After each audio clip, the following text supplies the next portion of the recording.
रोशनियों गर्मियान तार दूना हिलाओ शर्मिंदियान। দিনের কথা, কোরআন ও হাদিসের কথা। আহলে কোরআনের মজলিসের মধ্যে দুই জিনিস আছে, একটা হলো তাপ, আরেকটা হলো আলো। যারা যত কাছে আসবে তারা ওই আলো পাবে, তাপও পাবে। তাপ যখন অন্তরের মধ্যে লাগবে, আল্লাহ রাব্বুল আলামিন অন্তরকে জিন্দা বানাইয়া দিবে।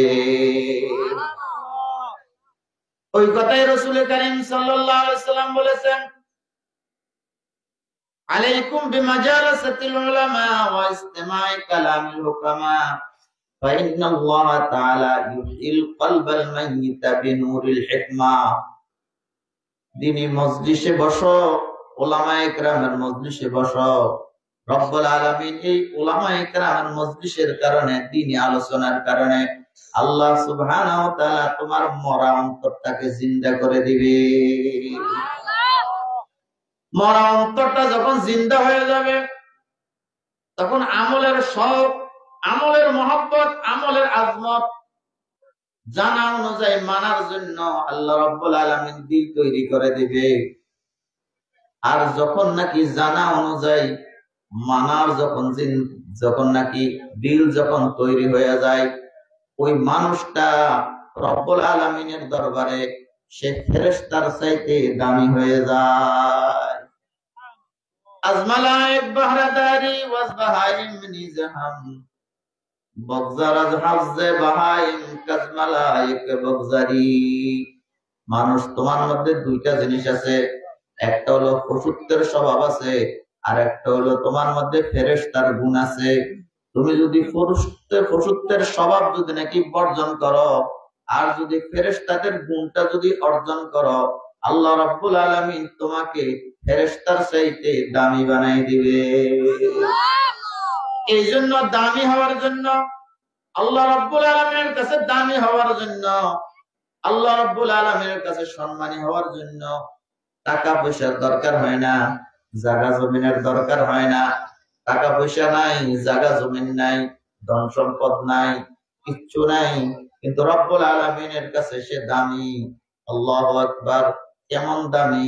বলে সে জমিনে চলে, তার পায়ের আওয়াজ আরশ থেকে শোনা যায়। এত দামি, এত দামি, এত দামি, এত দামি, এত দামি।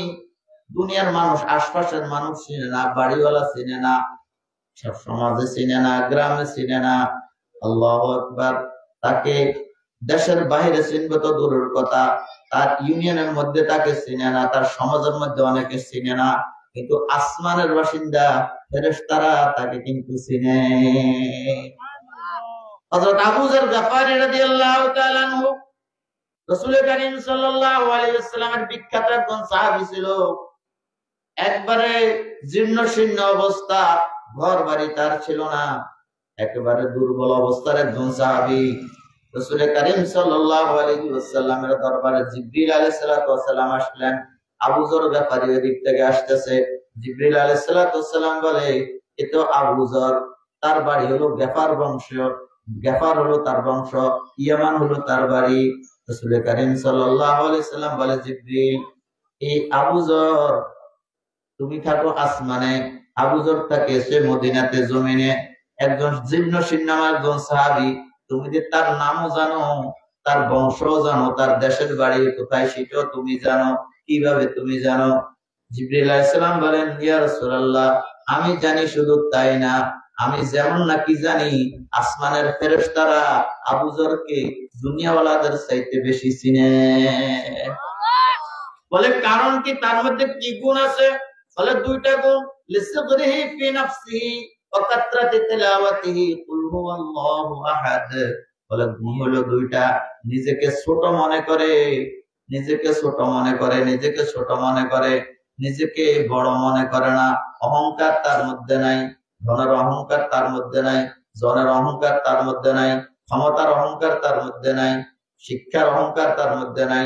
নিজেকে নিজে ছোট মনে করে, আর সে সুযোগ পাইলে বেশি বেশি করে কুল হুয়াল্লাহু আহাদ, আল্লাহুস সামাদ লাম ইয়ালিদ ওয়া লাম ইউলাদ ওয়া লাম ইয়াকুল লাহু কুফুয়ান আহাদ কুল হুয়াল্লাহু আহাদ আল্লাহুস সামাদ লাম ইয়ালিদ ওয়া লাম ইউলাদ ওয়া লাম ইয়াকুল লাহু কুফুয়ান আহাদ। বেশি বেশি কুল হুয়াল্লাহ করে। এই কুল হুয়াল্লাহর তেলাওয়াত এই আবু যরকে আসমানওয়ালার কাছে পরিচিত করে দিয়েছে।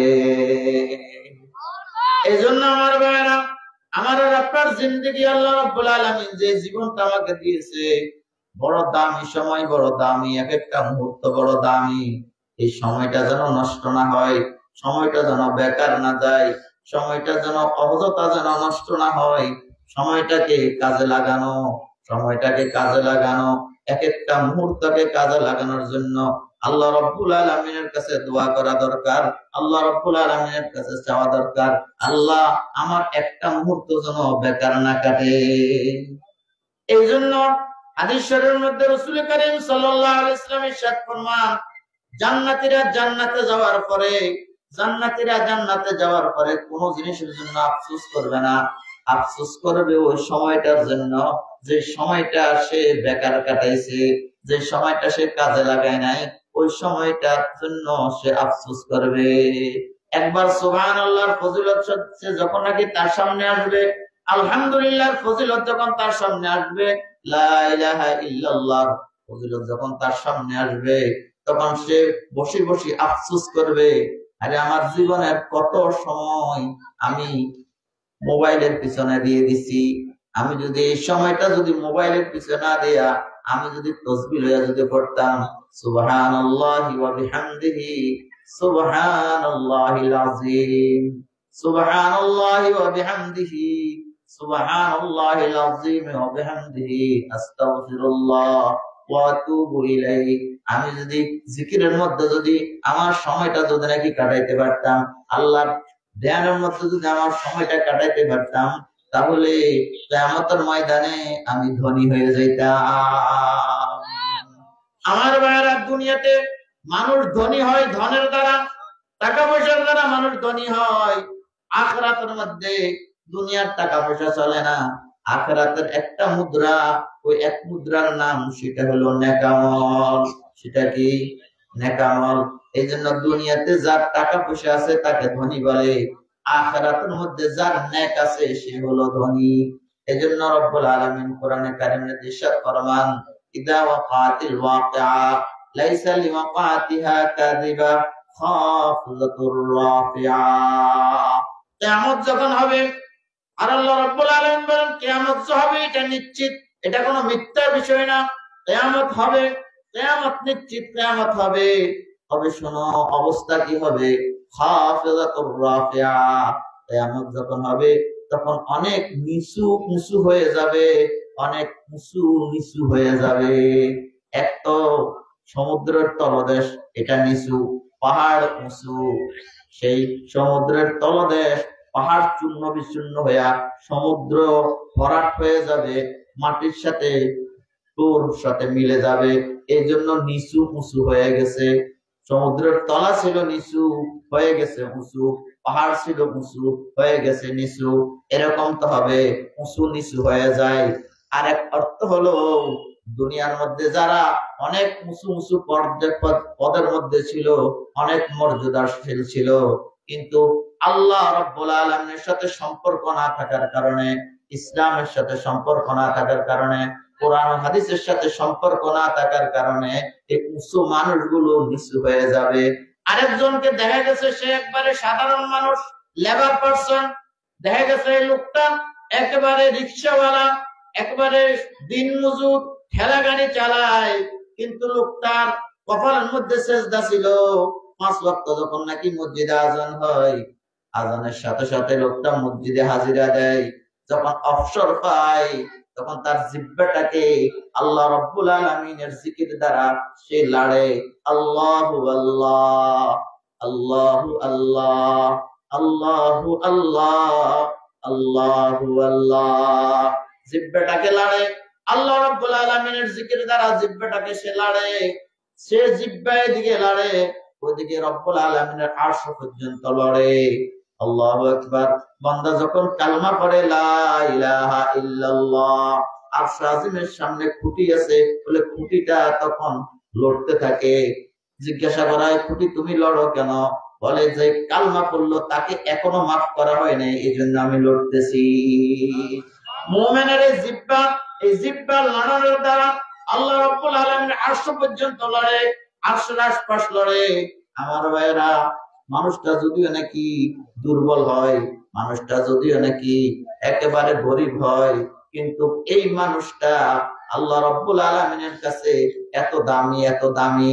পরকালে একজন পয়সাওয়ালা, একজন ক্ষমতাওয়ালা যে মর্যাদাতে পৌঁছতে পারবে না, একজন রিকশাওয়ালা তার চাইতে উঁচু মর্যাদাতে পৌঁছে যাইতে পারে কি পারে না? এই জন্য আমার ভাইরা, আল্লাহ রাব্বুল আলামিন যে জিনিস আমাদেরকে দিয়েছেন দুনিয়ার মধ্যে, ওই জিনিসটাকে আমরা যেন কাজে লাগাতে পারি। দুনিয়ার মধ্যে রব্বুল আলামিন আমাকে দুই জিনিস দিয়েছে, একটা হলো সম্পদ, আরেকটা হলো সন্তান। দিয়েছে দুই জিনিস।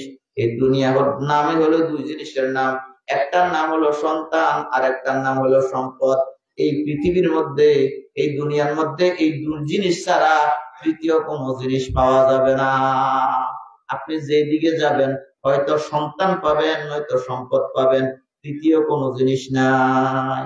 আসেনি, দেখাইতে পারবেন?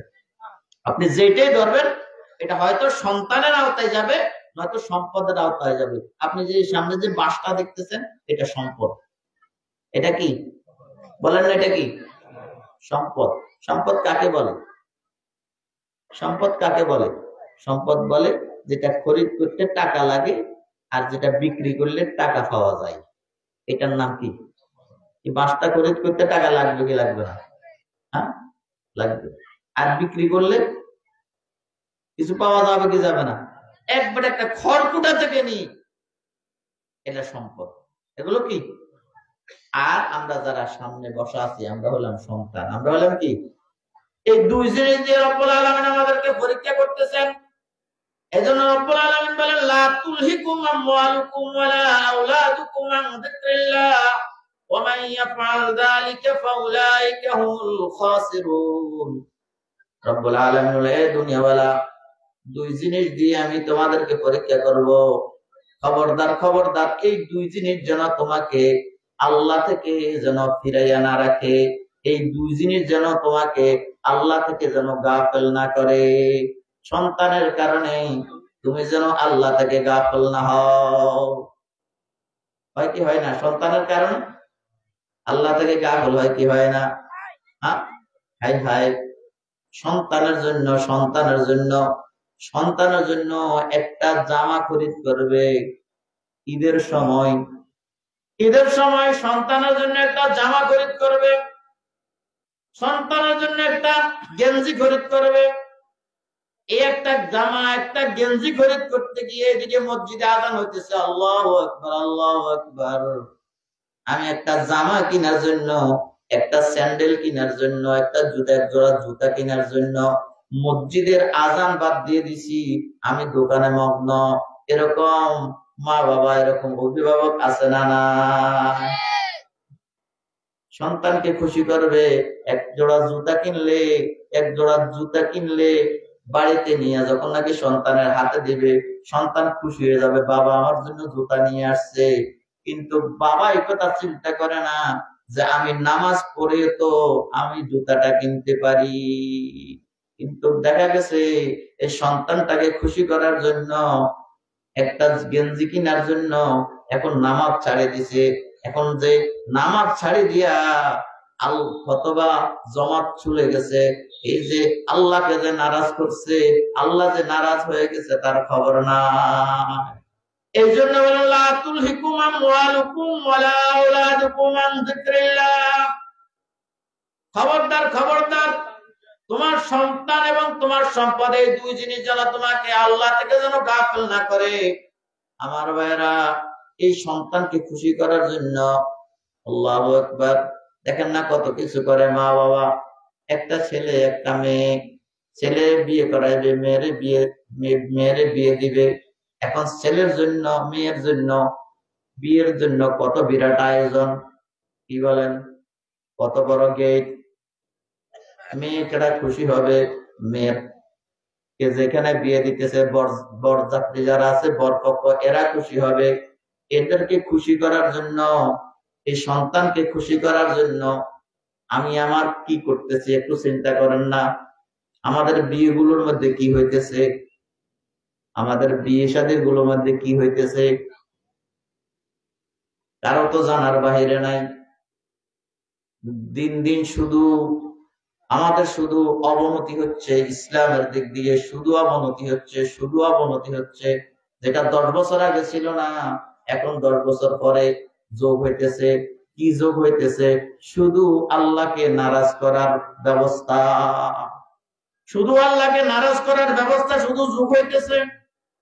দিন দিন শুধু আল্লাহকে নারাজ করার ব্যবস্থা শুধু যোগ হইতেছে, আল্লাহকে নারাজ করার ব্যবস্থা শুধু যোগ হইতেছে।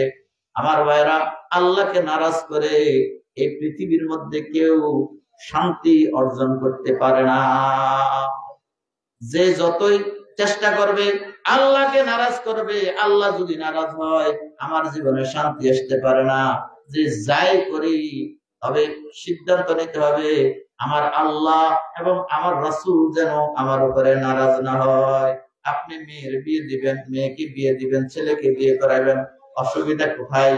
এটা তো একটা ইবাদত, এটা তো একটা সুন্নাত। রাসূল কারীম সাল্লাল্লাহু আলাইহি ওয়াসাল্লাম বলেন, আন-নিকাহু মিন সুন্নতি, বিবাহ শাদী এটা হলো আমি নবীর সুন্নাত, এটা হলো সুন্নাত। কিন্তু এই সুন্নাতটাকে আজকে আযাব বানাই ফেলছি, সুন্নাতটাকে আজকে আযাব বানাই ফেলছি। ছেলেকে তেলাই দেওয়ার জন্য মেয়ের পক্ষ থেকে এক দল যায়, ছেলেকে তেলাই দেওয়ার জন্য মেয়ের পক্ষ থেকে এক দল যায়, আবার মেয়েকে তেলাই দেওয়ার জন্য ছেলের পক্ষ থেকে এক দল যায়। ওখানে যেই মাখামাখিটা হয়, আল্লাহু আকবার। সর্বপ্রথম কথা হলো এই যে ছেলেটাকে যে তেলাই দেওয়া হচ্ছে, ইসলামে কি ছেলেকে রং দিয়ে তেলাই দেওয়ার কোনো বিধান আছে? বলেন না। ছেলেকে রং দিয়ে তেলাই দেওয়ার বিধান ইসলামে তো ছেলেকে রং দিয়ে তেলাই দেওয়ার কোনো বিধান নাই। আমি সর্বপ্রথম এখানেই কি করলাম? লঙ্ঘন করলাম আল্লাহর হুকুম। মেয়ের ব্যাপারে মেয়েকে তেলাই দেওয়ার জন্য এই যে বর পক্ষ থেকে যারা যায় এদের মধ্যে অনেক সময় পুরুষ যায়। এখন এই তেলাই অনুষ্ঠানের মধ্যে এই মেয়েটাকে তেলাই দেওয়ার জন্য দেখা যায় ছেলের পক্ষ থেকে বেগানা পুরুষ যারা আছে এরা যায়। মেয়ের পক্ষে মেয়ের আত্মীয় স্বজনের মধ্যে কোন সময় দুলাভাই আসে, কোন সময় খালতো ভাই আসে, কোন সময় খালতো ভাই আসে, কোন সময় এরকম আশপাশের লোকজন আসে। পুরুষেরা এই মেয়েটাকে তেলাই দেয় যারা মেয়ের জন্য মহরম না, এরা না মহরম, এরা গায়রে মহরম। গায়রে মহরম হওয়ার কারণে এই যে এরা যে তেলাই দিচ্ছে, এদের সাথে যে দেখা সাক্ষাৎ হচ্ছে, সবগুলো কবিরা গুনাহ হইতেছে। সবগুলো কি হইতেছে? সবগুলো কবিরা গুনাহ হইতেছে। এখন এই গুনাহ দিয়ে যদি নাকি আমার এই বিবাহ যদি নাকি হয়, আমার বিবাহ অনুষ্ঠান যদি নাকি গুনাহ দিয়ে যদি নাকি শুরু হয়, তাহলে আমি এর ভবিষ্যৎ এর দ্বারা আমি উপকৃত কিভাবে হব, কিভাবে আমি উপকৃত হইতে পারবো? অথচ রব্বুল আলামিন বলেন, ওয়ামিন আয়াতিহি আন খালাকা লাকুম মিন আনফুসিকুম আজওয়াজাল লিতাসকুনু ইলাইহা। রব্বুল আলামিন বলেন, আমি আল্লাহ রব্বুল আলামিনের নিদর্শন মধ্যে থেকে এটা হলো এক নিদর্শন যে তোমাদের মধ্য থেকে তোমাদের বিবিদেরকে, তোমাদের স্ত্রীগণকে আমি সৃষ্টি করেছি। রব্বুল আলামিন বলেন কেন? বলে লিতাসকুনু ইলাইহা, তোমরা একে অপরের কাছে যায়া প্রশান্তি লাভ করবে। আমার ভাইয়েরা, এখন দেখা যায় বিয়ের পরে শুধু অশান্তি আর অশান্তি আর অশান্তি। রব্বুল আলামিন বলেন বিয়ে শাদীর দ্বারা হবে শান্তি, কিন্তু আমরা দেখি বেশিরভাগ এই দাম্পত্য জীবনে আত্মীয় স্বজনের মধ্যে এই ছেলের পক্ষ আর মেয়ের পক্ষ বেশিরভাগ দেখা যায় অশান্তির পরিমাণ বেশি শান্তির তুলনায়। এবার শান্তি বেশি না অশান্তি বেশি? কেন? আল্লাহু আকবার। একটু সামনের দিকে আসলে পিছনে যারা আছে ওনারা একটু বসতে মনে হয় সুবিধা হবে। লা ইলাহা ইল্লাল্লাহ, লা ইলাহা ইল্লাল্লাহ, লা ইলাহা ইল্লাল্লাহ, লা ইলাহা লা ইলাহা ইল্লাল্লাহু মুহাম্মাদুর রাসূলুল্লাহ।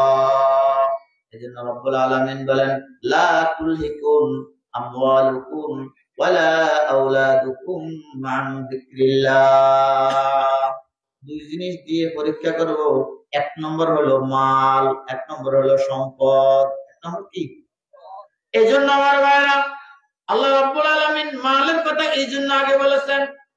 বেশিরভাগ গুনাহ মালের কারণে হয়ে থাকে, সম্পদের কারণে হয়ে থাকে। যদি নাকি সম্পদ কম হয় তাহলে অত গুনাহ হয় না।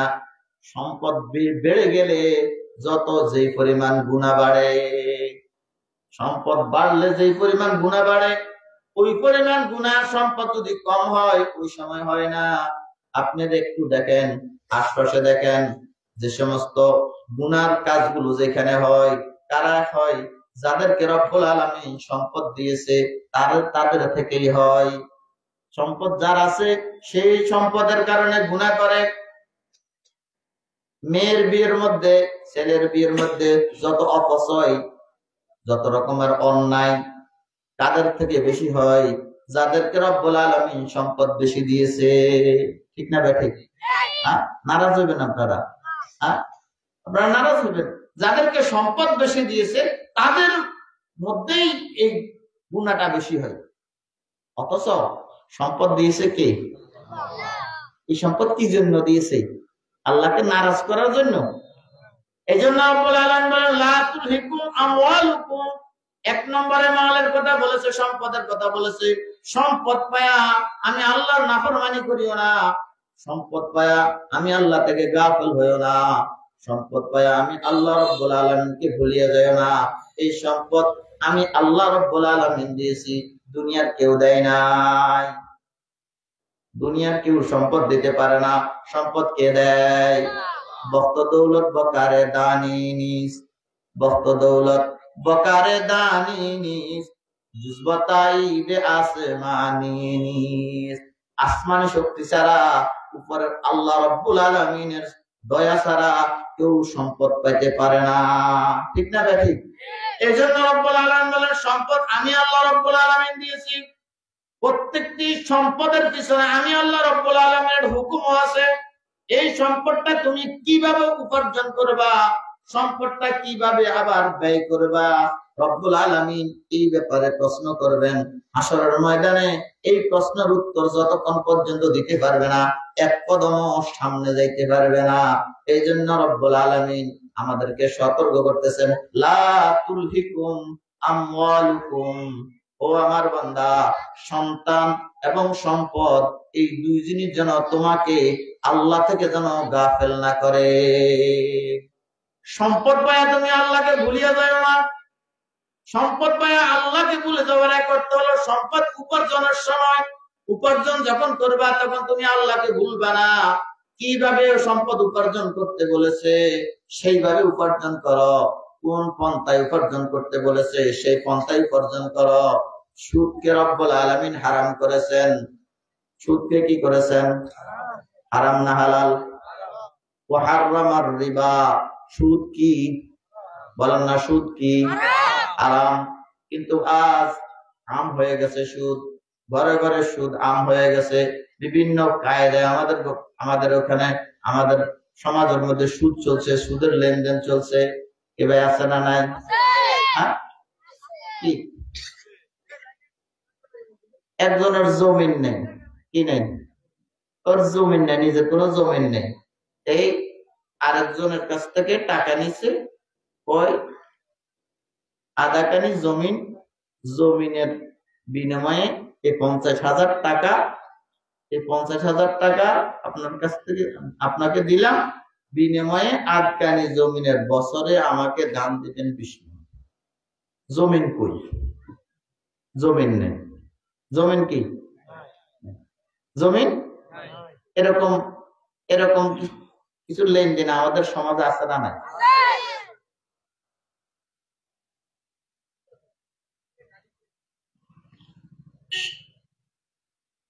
এজন্য রব্বুল আলামিন বলেন লা তুলহিকুম আমওয়ালুকুম, সম্পদ উপার্জনের ব্যাপারে খুব হুঁশিয়ার, সম্পদ উপার্জন করতে হুঁশিয়ার। আমি আল্লাহকে ভুলিয়ে যাইও না, যে আল্লাহকে ভুলে সে তো আল্লাহ হুকুম বলছে, এই জন্য সুদকে রব্বুল আলামিন হারাম করছে, সে সুদের কারবারে লেগে গেছে। আছে না নাই? হ্যাঁ, টাকা দিছি 1 লাখ, ওই টাকা টাকা থাকবে, আমাদের বছরে দাম দিবেন 10 মন 20 মন, কি টাকা টাকা ঠিক থাকবে? বছরে দাম দিবে কি 20 মন। এরকম ভাবে সুদের কারবারের সাথে আমরা লাগে গেছি। রব্বুল আলামিন এর জন্য আমাদেরকে সতর্ক করেছেন, লা তুলহিকুম আমওয়ালুকুম, সম্পদের ব্যাপারে আল্লাহকে ভুলিও না। সম্পদের ব্যাপারে আল্লাহকে ভুলনের 1 নম্বর সূরত হলো সম্পদ উপার্জনের সময় আল্লাহকে ভুলিও না। রব্বুল আলামিন যে পর্যায়ে যেই পন্থায় তোমাদেরকে উপার্জন করতে বলেছে সেই পন্থায় উপার্জন করো, যে পন্থায় উপার্জনে নিষেধ করেছে তুমি যদি ওই পন্থা যদি অবলম্বন করো তাহলে তুমি ভুলে গেছো কাকে বলছো। এই জন্য মাহবুব আমাদেরকে সতর্ক করেন, লা তুলহিকুম আমওয়ালুকুম, উপার্জনের ক্ষেত্রে আমি আল্লাহকে ভুলিও না, অর্থাৎ আমি আল্লাহ রাব্বুল আলামিনের বিধান লঙ্ঘন করিও না।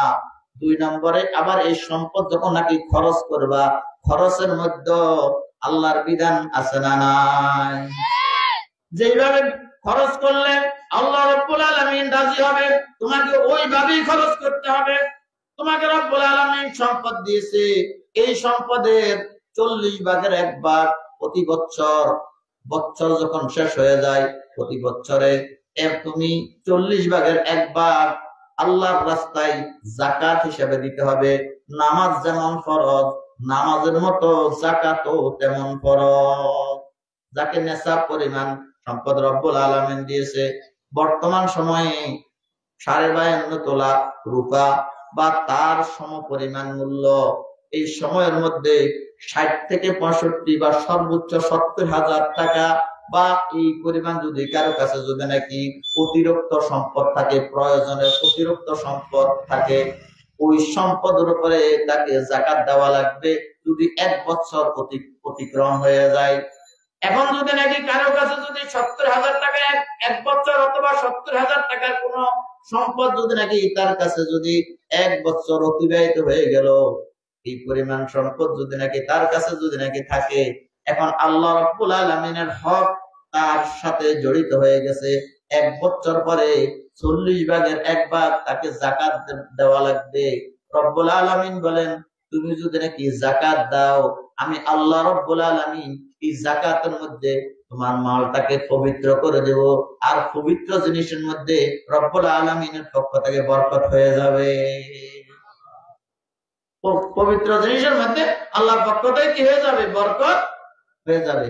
এই জন্য যেখানে নামাজের কথা সেখানে যাকাতের কথা, ওয়াকিমুস সালাহ ওয়া আতুজ যাকাত, যেখানে নামাজ সেখানে যাকাত, যেখানে নামাজ সেখানে যাকাত। কিন্তু আফসোস, আজ মুসলমান যাকাতের কথা ভুলে গেছে। লক্ষ লক্ষ টাকার মালিক, কিন্তু যাকাত যে দিতে হবে এটা সে জানেও না, কারো কাছে জানতেও চায় না।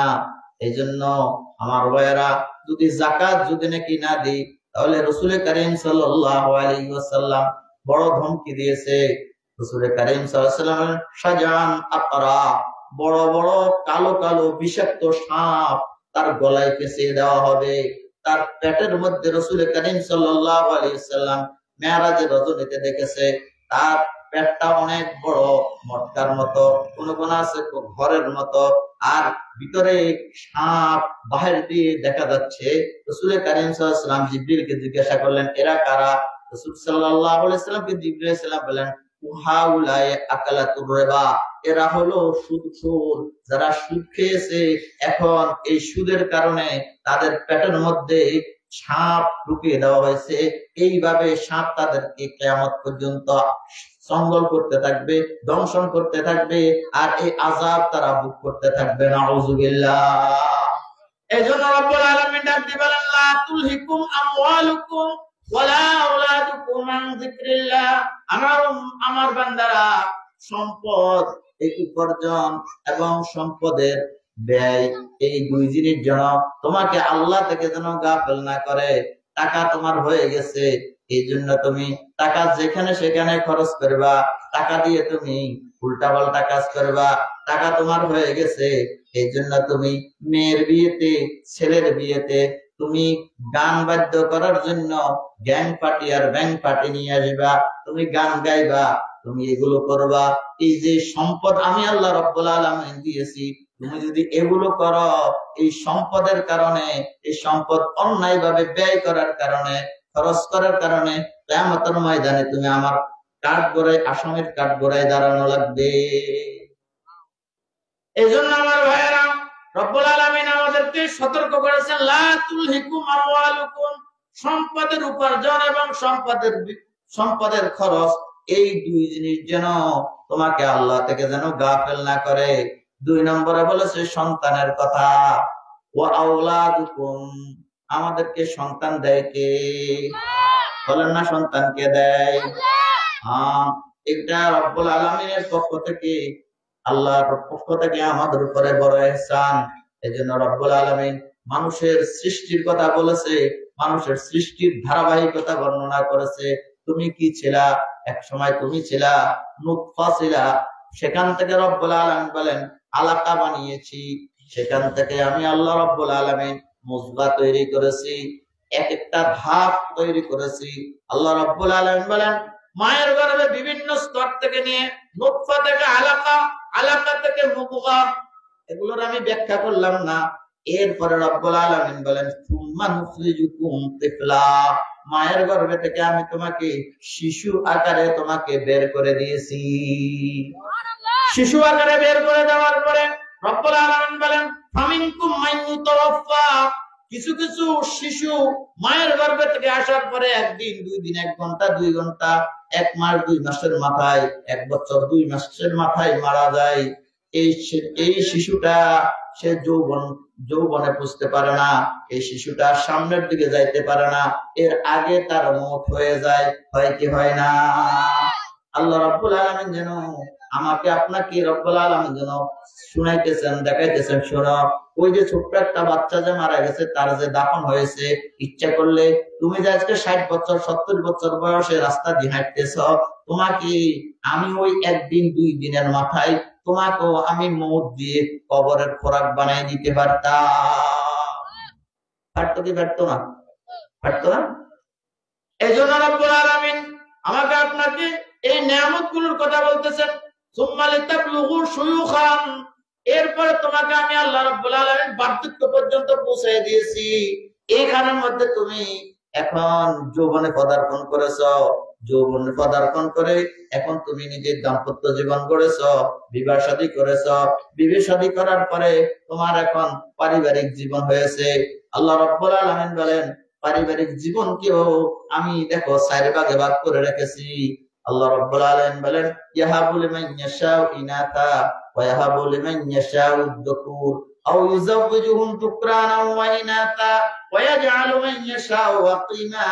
আল্লাহ রাব্বুল আলামিন বলেন পরিবারকে আমি 4 ভাগে ভাগ করছি। কোন পরিবারের মধ্যে শুধু কন্যা সন্তান আছে, পুত্র সন্তান নাই। কোন পরিবারের মধ্যে শুধু পুত্র সন্তান আছে, কন্যা সন্তান নাই। আছে নি?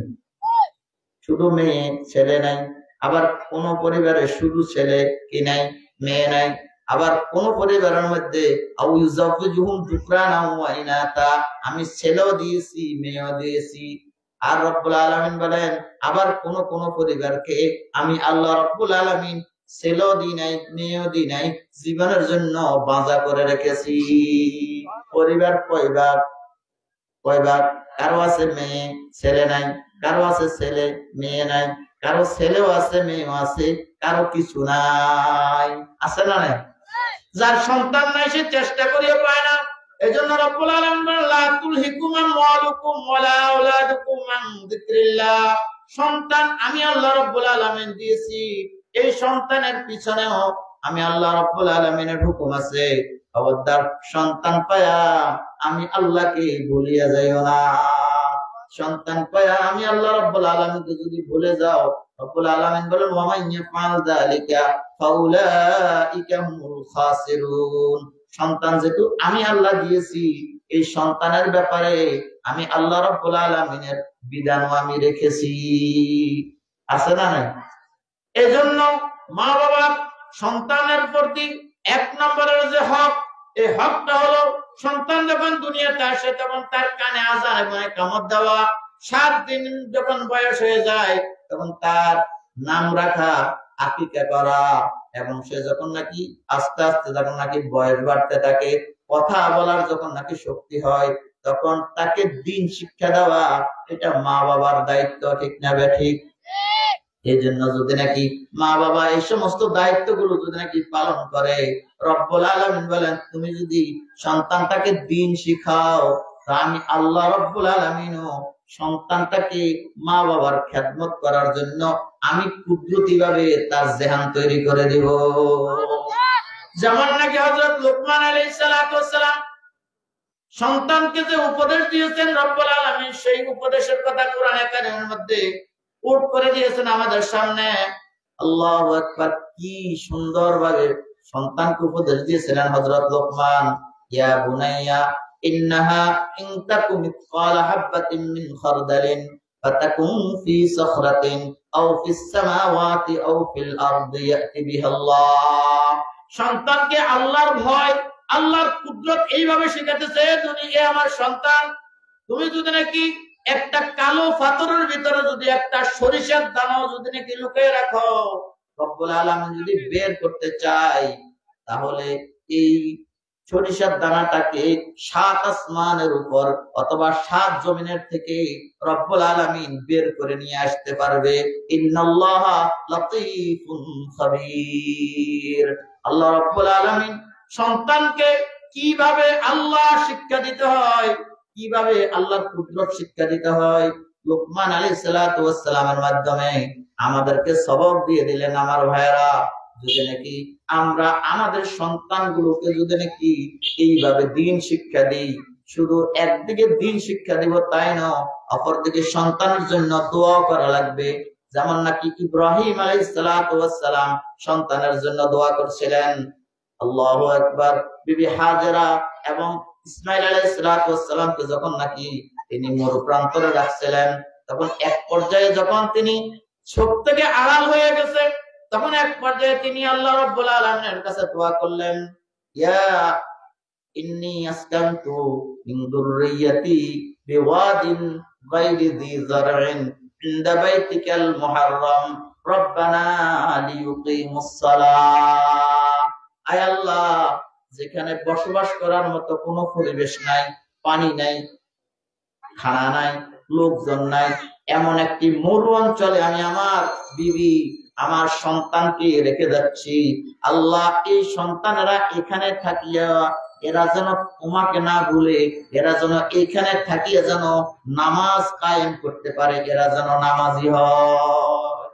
তাহলে বাবা সন্তানকে দিন শিক্ষা দিবে, আল্লাহ শিক্ষা দিবে, অপরদিকে সন্তান যেন আমলি হয়, আল্লাহ রাব্বুল আলামিনের কাছে দোয়া করবে। এইভাবে যদি নাকি সন্তানের প্রতি যদি নাকি মুরব্বীরা যদি নাকি দৃষ্টি রাখে, মুরব্বীরা যদি খোঁজ খবর রাখে, তাহলে আমার সন্তান শুধু সন্তান হবে না, আমার সন্তানটাও আমার সম্পদে পরিণত হবে, আমার ইহকালীন সম্পদে পরিণত হবে, আমার পরকালীন সম্পদে পরিণত হবে। এই সন্তানের দ্বারা আমি দুনিয়াতে উপকৃত হব। সন্তান আমার সাথে বেয়াদবি করবে না, এই সন্তান আমার সাথে খারাপ আচরণ করবে না, আর আমি যখন দুনিয়ার থেকে চলে যাব, সন্তান আমাকে ভুলবে না, সন্তান আমার জন্য দোয়া করবে, রব্বির হামহুমা কামা রাব্বায়ানি সগীরা। এজন্য 2 জিনিস দিয়েছে, একটা হলো সন্তান, একটা হলো সম্পদ। এই 2 জিনিস দিয়েছে কে? হুকুম। এগুলোর সাথে আল্লাহ রাব্বুল আলামিনের হুকুম আছে না নাই? যদি এই 2 জিনিসকে যদি আল্লাহ রাব্বুল আলামিনের হুকুম, রাসূল করিম সাল্লাল্লাহু আলাইহি ওয়াসাল্লামের তরিকা অনুযায়ী যদি ব্যবহার করতে পারি, তাহলে এই সন্তান আর সম্পদ, সন্তানও আমার সম্পদে পরিণত হবে, ইহকালীন সম্পদ হবে, পরকালীন সম্পদ হবে। এর দ্বারা আমার শুধু আখিরাতের পুঁজি শুধু বাড়তে থাকে। এই জন্য সন্তানগুলোকে দিন শিক্ষা দেওয়ার জন্য দিনী প্রতিষ্ঠানের দরকার। সন্তানগুলোকে দিন শিক্ষা দেওয়ার জন্য দিনী প্রতিষ্ঠানের কি দরকার। আর ওই দিনী প্রতিষ্ঠানে দিন শিখাইলে ওই সন্তানগুলো দিনদার হলে আল্লাহ সুবহানাহু ওয়া তাআলা আমাদেরকে ইহকাল এবং পরকালে দামি বানিয়ে দিবে। আল্লাহ সুবহানাহু ওয়া তাআলা আমাদেরকে সর্বপ্রথম আল্লাহ সুবহানাহু ওয়া তাআলার হুকুম পালনের জন্য তৌফিক দান করে। আর আল্লাহ সুবহানাহু ওয়া তাআলা আমাদেরকে যে সন্তানের সম্পদ দিয়েছে, এই সন্তানের সম্পদকে কাজে লাগায়া আমাদের মওতের পরে যে জিন্দেগি আসতেছে ওই জিন্দেগির জন্য যেন আমাদের সম্পদ আর সন্তানগুলোকে যেন তৈরি করে যেতে পারি, সেইভাবে যেন আল্লাহ তাআলা আমাদেরকে কবুল করে, বলি আমিন। ওয়া আখিরু দাওয়ানা আলহামদুলিল্লাহি রাব্বিল আলামিন। সুবহানা রাব্বিকা রাব্বিল ইজ্জাতি আম্মা ইয়াসিফুন ওয়া সালামুন আলাল মুরসালিন আলহামদুলিল্লাহি রাব্বিল আলামিন। আসসালামু আলাইকুম ওয়া রাহমাতুল্লাহি ওয়া বারাকাতুহু। আলহামদুলিল্লাহ, ধন্যবাদ হযরতকে অত্যন্ত গুরুত্বপূর্ণ আলোচনা পেশ করার জন্য। আল্লাহ তাআলা আমাদেরকে যাতে হযরতের যে গুরুত্বপূর্ণ নসিহত পেশ করেছেন এর উপর আমাদের সকলকে আমল করার তৌফিক দান করুন। সকলে আমিন।